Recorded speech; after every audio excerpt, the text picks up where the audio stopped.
जब एक वंश का भविष्य खतरे में हो, तो कौन उठाता है उसकी रक्षा का जिम्मा? आज हम सुनाते हैं उस कथा को, जहां हस्तिनापुर ने अपने नए उत्तराधिकारियों को जन्मते देखा। ये कहानी है धृतराष्ट्र, पांडु और विदुर की, तीन भाइयों की, जिनके जन्म ने कुरुवंश को नई राह दिखाई। तो तैयार हो जाइए इस गहन और प्रेरक कहानी के लिए, जहां कर्तव्य और नियति ने एक नया इतिहास रचा।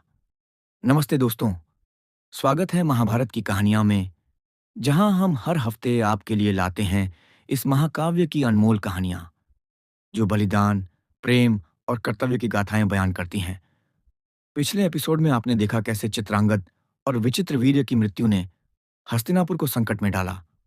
आज हम बात करेंगे उस समय की, जब सत्यवती और भीष्म ने कुरुवंश को बचाने के लिए एक अनोखा रास्ता चुना। ये कहानी है धृतराष्ट्र, पांडु और विदुर के जन्म की, जिन्होंने हस्तिनापुर के भविष्य को नया आकार दिया। यह कथा है पितृत्व के अधिकार की, जहां नियति ने हर कदम पर नई चुनौतियां हो खड़ी की। तो चलिए शुरू करते हैं यह नई यात्रा। कहानी शुरू होती है हस्तिनापुर के उन कठिन दिनों से, जब विचित्र वीर्य की मृत्यु ने कुरुवंश को बिना उत्तराधिकारी के छोड़ दिया। सत्यवती का दिल टूट चुका था। उसके दोनों बेटे चले गए और हस्तिनापुर का भविष्य अंधेरे में डूब गया। वह सोच में पड़ गई, अब वंश को कौन आगे ले जाएगा? भीष्म ने अपनी शपथ के कारण विवाह से इनकार कर दिया था। सत्यवती को अब एक कठिन फैसला लेना था। तब सत्यवती को याद आया उसका पहला पुत्र व्यास, जो एक तपस्वी बनकर जंगलों में रहता था। वह सत्यवती और अर्षि पराशर का बेटा था, जिसे बचपन में ही तपस्या के लिए छोड़ दिया गया था। सत्यवती ने उसे बुलाया, क्योंकि वह जानती थी कि केवल वही कुरुवंश को बचा सकता है।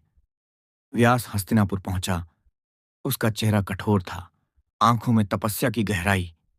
सत्यवती ने उससे विनती की, हे पुत्र, कुरुवंश को बचाने के लिए हमें तुम्हारी जरूरत है। विचित्र वीर्य की विधवाओं को संतान दो, ताकि हमारा वंश जीवित रहे। व्यास, मेरे पुत्र, यह तुम्हारा कर्तव्य है। हस्तिनापुर को बचाओ। व्यास ने अपनी मां की बात मान ली, पर यह आसान नहीं था। अंबिका और अंबालिका, विचित्र वीर्य की रानियां, इस फैसले के लिए तैयार नहीं थीं। फिर भी नियोग प्रथा के तहत व्यास ने कुरुवंश को आगे बढ़ाने का बीड़ा उठाया। लेकिन नियति ने यहां भी अपना रंग दिखाया। अंबिका ने व्यास का भयावह रूप देखकर अपनी आंखें बंद कर लीं। अंबालिका डर से पीली पड़ गईं, लेकिन उनकी एक दासी थी जो न डरी न घबराई। उसने व्यास का सम्मान किया। इन तीनों से तीन पुत्रों का जन्म हुआ, पर हर जन्म ने हस्तिनापुर के लिए नई चुनौतियां उला दी। पहला पुत्र था धृतराष्ट्र, जो अंबिका से जन्मा, पर वह जन्म से अंधा था। दूसरा था पांडु, अंबालिका का पुत्र, जिसका चेहरा सूरज की तरह चमकता था। तीसरा था विदुर, दासी का बेटा, जिसके मन में बुद्धि और धर्म का प्रकाश था। सत्यवती ने राहत की सांस ली, पर यह राहत ज्यादा दिन न टिकी। समय बीता और तीनों भाई बड़े हुए। धृतराष्ट्र की ताकत अपार थी, पर उसकी आंखों की रोशनी छिन चुकी थी। पांडु एक कुशल योद्धा बना, जिसकी धनुर्विद्या की गूंज चारों दिशाओं में फैली। विदुर ने शास्त्रों और नीति का अध्ययन किया। वह हस्तिनापुर का सबसे बुद्धिमान सलाहकार बनने की राह पर था। भीष्म ने तीनों को अपने बच्चों की तरह पाला। उसने धृतराष्ट्र को युद्ध कला सिखाई, पांडु को धनुष की बारीकियां बताईं और विदुर को धर्म और न्याय का पाठ पढ़ाया। लेकिन एक सवाल हर किसी के मन में था, इनमें से कौन बनेगा हस्तिनापुर का राजा? धृतराष्ट्र का जन्म सबसे पहले हुआ था, पर उसकी अंधता ने उसे सिंहासन से दूर कर दिया। वह ताकतवर था, पर मन में असुरक्षा की आग जलने लगी। लोग पांडु की तारीफ करते, जिसके पास ताकत और सुंदरता दोनों थीं।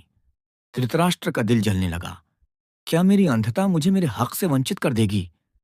पांडु हर युद्ध में जीतता, हर दिल में बसता, लेकिन विदुर जानता था कि यह खुशी नाजुक है। उसने भाइयों को एकजुट रहने की सलाह दी, पर धृतराष्ट्र के मन में ईर्ष्या की जड़ें गहरी होने लगीं। सत्यवती और भीष्म ने देखा कि तीनों भाइयों का भविष्य एक दूसरे से जुड़ा है, लेकिन धृतराष्ट्र की महत्वाकांक्षा और पांडु की लोकप्रियता ने एक नए तनाव को जन्म दे दिया। हस्तिनापुर का अगला राजा कौन होगा?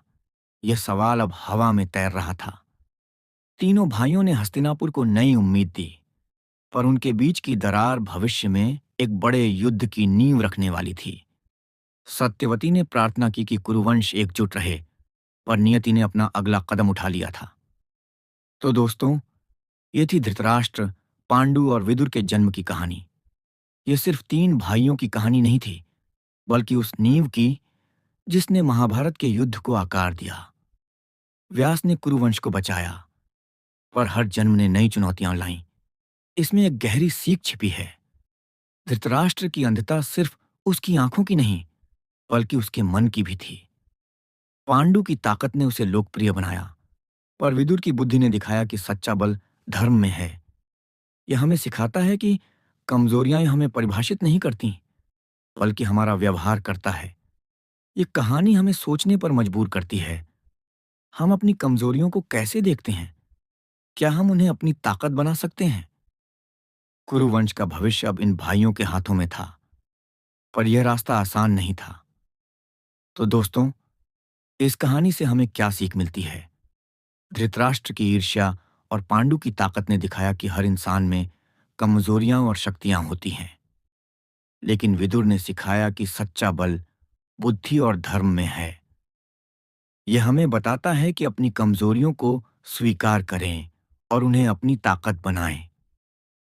अगली बार जब आप खुद पर शक करें, तो रुकें, अपनी ताकत को पहचानें, क्योंकि यही आपका भविष्य बनाती है। अगर यह कहानी आपको पसंद आई तो लाइक करें, शेयर करें और सब्सक्राइब करना ना भूलें। बेल आइकन दबाएं ताकि अगली कहानी की खबर आपको तुरंत मिले।